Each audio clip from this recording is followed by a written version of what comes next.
क्यों? क्या तुम इतने खुद सर हो गए हो कि मेरी इजाजत के बगैर किसी ऐरे गहरे को घर में बुला लोगी? मैं मरा नहीं हूं पिया जी, जिंदा हूं।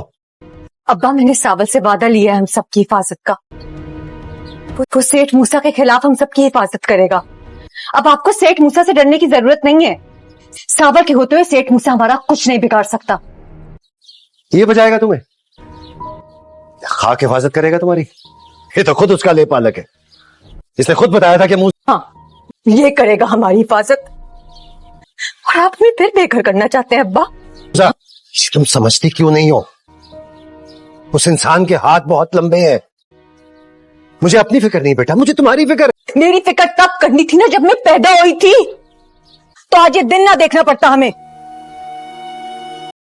वक्त पे किसी का जोर नहीं होता बेटा, मेरा बुरा वक्त था वो। ठीक है अब्बा, लेकिन इस चीज की क्या गारंटी है कि हम ये घर छोड़ के चले जाएंगे तो मूसा हमारे पीछे नहीं आएगा? वो हमें ढूंढेगा नहीं क्या? अब्बा, आखिर हम कब तक इस खौफ से दर बदर भटकते रहेंगे और छुपते रहेंगे? तब की तब देखी जाएगी। तो इस दुनिया में इतना अंधेर नहीं मचा कि कोई भी अपना मुंह उठा के हमारे घर में दाखिल हो जाए। चाहे हद में राय सही, कोई कानून, कोई जब्त बाकी है अभी। तो क्यों कानून की मदद नहीं मांगी आपने अब्बा आज तक? क्यों इंसाफ का दरवाजा नहीं खटखटाया? क्यों कोई गुंडा बदमाश एक बाजी में आपकी बेटी को जीत के अपनी मलकियत समझने लगा? ये कहां का इंसाफ है अब्बा? ऐसा तो जंगों में भी नहीं होता। कि मैं एक कमजोर और मजबूर इंसान था, मेरे सर पे छत नहीं थी, सब दुश्मन थे मेरे। ऐसे में मैं अगर अपनी मासूम बच्ची को वहां से उठा के ना भागता तो फिर क्या करता? ठीक है, वो एक खौफजदा शख्स का फैसला था, मान लिया मैंने। लेकिन आज तो वक्त बदल गया अब्बा। आज किस चीज का खौफ है आपको? आखिर तुम चाहती क्या? इंसाफ चाहती हूँ 25 साल पहले हुए जुर्म का कफारा आप अब अदा करें। तुम्हारे ख्याल में वो कफारा अदा करने की क्या जरूरत है?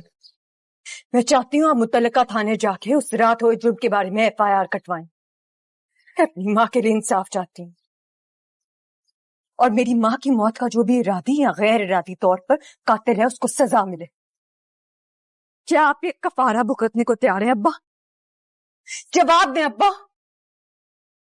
या जी को जुर्म, वो वारदात इस शहर में हुई नहीं थी। पुलिस कभी भी हमारी बात पे एतबार नहीं करेगी। लेकिन इसका मुजरिम तो आज भी यहां दंदनाता फिर रहे हैं ना अब्बा। हम पुलिस वालों के पास जाके उनको सब सच सच बताएंगे, किसी बहाने हम मूसा की शर से भी बच सके। क्या कह रहे हो भाई? सीधा FIR कटवाने की बात करें उस्तानी जी?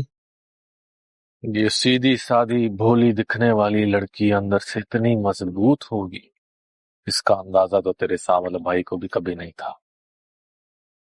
लेकिन भाई ये तो सरासर मौत को दावत देने वाली बात है।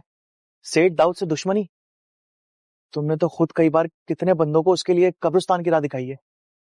तुमसे बेहतर कौन जानता है कि वो कितना जालिम इंसान है। जानता हूं, बहुत अच्छी तरह जानता हूं कितना जालिम है वो। लेकिन इस सेठ से जालिम एक और चीज है, ये इश्क। तेरे सेठ से दुश्मनी लेकर शायद बच जाऊं, अपने जिस्म पर 1000 घाव लग जाए, लेकिन इस इश्क की मार से नहीं बच पाऊंगा। लेकिन भाई एक बात तो साफ हो गई है, ये उस्तानी जी को ना बाइक वाला हीरो नहीं पसंद, वरना वो FIR कटवाने की बात कभी नहीं करती। मैं वही अंदाजा लगा के परेशान हो रहे थे। मैं तो कहता हूँ इजहार मोहब्बत कर ही दो। ओ इश्क के मामले इतने सीधे साधे नहीं आते झंडे। अरे भाई छोटी मोटी आशिकी तो हमने भी की है। मुझे तो लगता है तुम्हारा रास्ता बिल्कुल साफ है। वैसे क्या कहा उस्तानी जी के अब्बा ने FIR वाली बात पे?